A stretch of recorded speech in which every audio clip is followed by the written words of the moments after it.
setting an example, right? So actually you play on a hockey team, you mentioned you're one of the younger guys, right? So there's a chance that you might see one of the older guys as a role model, maybe a coach. For any other athlete, you might look up to what is the highest level? Professional athlete, right? Who's your favorite basketball player? Probably Luka right now. Luka Doncic? Yeah. I think that's how you say his name. What? You look like you're like curling over. Sick. You okay? Who's your favorite basketball player? I have a lot. Number one. Whose poster do you have on your wall? I don't have any. I'm not that posters. Hey, why is that? Actually, that's curious. Why is that? Because my mom's trying to like sell the house. Okay. Get more money. Okay. Does she don't want pin Insurance. Yeah. Okay. Okay. If you could have a poster on the wall, just one. You start thinking of your favorite track star. I'd say Kobe. Kobe, rest in peace. Right? Kobe Bryant was a role model to a lot of people, not just for basketball, but for how to work hard in any endeavor. Right? Come on, track star. I don't even know any track stars. Come on, you're a track athlete. You should know at least one person. Who's your favorite sprinter? Come on, you run the 200, don't you? So that's all she has to say. Okay. Anyways, so usually the younger generation will look to their tradition, culture, or they'll have examples of role modeling from people older than them. Although I would say most of you don't really have a role model, no one you look up to that's older than you. It's because you kids are just spending all your time rotting your brain on TikTok. What's that? You look up to your brother. That's an awesome example. What about your brother makes you? What about your brother do you admire? He's like my parent, but my brother still, so he's like my parent still. Okay. Through role modeling, you might learn what is appropriate and acceptable, and what leads to a sense of identity, right? And a lot of that can also be modeled just through social pressure, right? Like you might, maybe one day when you were a kid, you saw somebody do something and they got clowned for it, and that was a core memory for you, so you're like, wow, I'll never do that in public, right? Or maybe you did something to your hair once and everybody laughed at you and you're like, oh my God, never again, right? So I see that your foot is up on that chair. I'm gonna tell a little story, okay? No, you can keep your foot there. This was a formational experience for young Najib, okay? For those of you who don't know, that's my first name, okay? Najib, okay? There I was in grade 8, okay? Because I'm Muslim, my community in particular would have these like competitions and local events, regional events as well, okay? They were oftentimes 3-day, 2-night trips. Okay, so in grade 8, this is my first year going more or less by myself because my brother had gone to Ontario for his schooling. Another lesser known detail about myself, my brother is actually an imam. He's an Islamic missionary.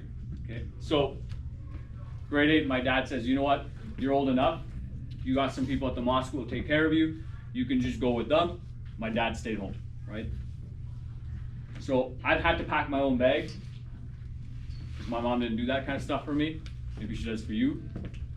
She didn't do it for me, okay? So my first mistake, I thought it was a 2-day, 1-night trip. My second mistake was not double checking my bag. My third mistake was not packing enough socks. Okay. My fourth mistake was not packing socks at all and only having the pair of socks I was wearing on my feet, which, you know, I was in grade 8, kids. I had already been wearing them for 2 days. Okay. So I get there. My socks are probably already crusty and smelly, right? I can't tell because I don't have a sense of smell. Okay. This is important to the story. So next, I have 3 days of playing sports come up, right? And I have 1 pair of socks. Okay. And back then, you know, I was a star player. I got a lot of minutes. Okay, it may not look like it. So for 3 days in this term, he has doubt. That was the look of doubt. Okay, 3 days of playing real hard. We played ball hockey, we played some soccer, we played basketball. I don't know if I played volleyball back then. Okay? So you can only imagine how bad these socks smelled, right? Okay, so this is again role modeling, right? Formative experiences. Okay, so there I was. I want everyone to look back there and see how she's sitting. Okay, so I had my feet up, socks out, kids, because I don't have a sense of smell. I don't know what everyone else around me is experiencing. Okay, my feet are up, socks out, in the chair in front of me. Okay, I'm sitting here. My cousin's here. I think my other cousin was right there. And this gentleman sitting 2 seats over. 2 seats, kids. He turns around. He goes so smelly. He tells me to put my feet down and wash my feet. Wash my feet. Ever since then, kids, I've been scarred. I've never forgot this. Okay? And anytime I go somewhere, I always pack like 5 pairs of socks. Okay, count them. Not 1, like LeBron James. Not 1, not 2, not 3, not 4, 5 pairs, including the 6th pair, which is on my feet. Okay? Formative experiences, role modeling. What? What if we wear socks in the gym? Wipe down. Okay. Okay. Sometimes you look to your elders for what to do. Okay. But you kids look like TikTok. It's kind of weird. You definitely, both of you definitely, you're both shaking your head no. You definitely do. Okay. Sometimes people are part of various collective identities, right? A group identity. So one group identity that we all share, what could it be? Take a guess. Person. What? Person. Sure, I'm assuming we all think we're humans. I'm an attack helicopter. This guy's a Black Hawk attacked helicopter, okay. What's one collective we all share? What's something we all have in common with our identity? We're learning. Allegedly, you're learning. We You all speak English, right? Allegedly, again. I'm joking. Okay, we all speak similar language. How many of you live in Leduc? Okay, raise your hand. Raise your hand like you're proud of it, right? No way, you don't live in Leduc? Do you think you're better than them because you don't live in Leduc? Where do you live? Whoa. You would have never guessed that one. Yeah. Yeah. She lives in the remaining 99.99% of the world. Don't tell me you live in Millet, because that's gross. No. Do you live in Millet? Someone lives in Millet. Yeah. I don't live in I live in Oh. Listen, if you live in Millet, my condolences. I'm sorry. Okay. The first time I drove through Millet, I was like, wow, some of my students live here. That's where I started to understand why they resorted to substances so early on, right? I shouldn't be saying this, but listen. I'm not saying they should be doing it. I'm just saying when the kids mentioned they did it, and I connected that they lived in Millet, and I drove through Millet, that's when it all clicked and I understood. Okay? Do you think there's anything else that you all share in common? We all got chromosomes. Sure, you all have chromosomes, right?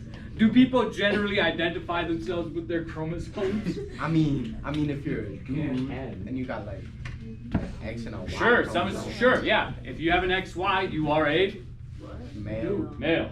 Right, you're a dude. That's a gender as well, apparently. If you have a double X chromosome, you are Not a dude. Woman. not a dude. That's actually more politically accurate. What? Not a dude is more politically correct, What? right? You know, there's some people out there, they say you shouldn't use the word woman. They say you should call them a birthing person. Hello, birthing person. How are you doing today, bro? Here's another one. I shouldn't be saying any of this on camera. It's terrible. Birthing person. Birthing person. Look it up. I'm telling you, birthing person. That's a. Can I grab my phone? No, not yet. Another one. Let's say like how many of you understand what I say when I say like a breastfeeding woman? What does this mean? A mom. A mother, Yes. right? A woman. Yeah. But some people say, you know, you gotta call them a chest feeding person. What? Chest feeding person. There's no way. A chest. Look it up later. Look it up. I'm telling you. Look at these people. Listen. I don't know if anyone uses these terms like in reality. Then what do you call it? Dude. Dude, just call him a man. You just call him a man. It's just kind of sad. Like So, like, how come it's like- if you're a woman, some people might say that's offensive now. Really? I seen this thing. where it's Look, like- she looks like she's about to start crying back there. Hey, she's dressed as a man. I know, right? Okay, so some of your collectives could be, you know, you identify as a male, female, birthing person. a birthing person, right? Right. This is the gesture for whatever else you want to identify as now. Okay. What else could you identify with that shapes your identity? Yes. How many of you, like myself, will never go to Starbucks? Okay. Okay. What's wrong with Starbucks? I don't know. There's a story in there somewhere. Okay. How many of you are like iPhone gang? Apple gang? iPhone star. Well, me, How many of you wish? I'm joking. How many of you? I really don't know much else beyond that, kid. Sorry, my examples end there. I'm just gonna go on to the next slide. Oh, hey, actually, hold on. Do you know what jargon is?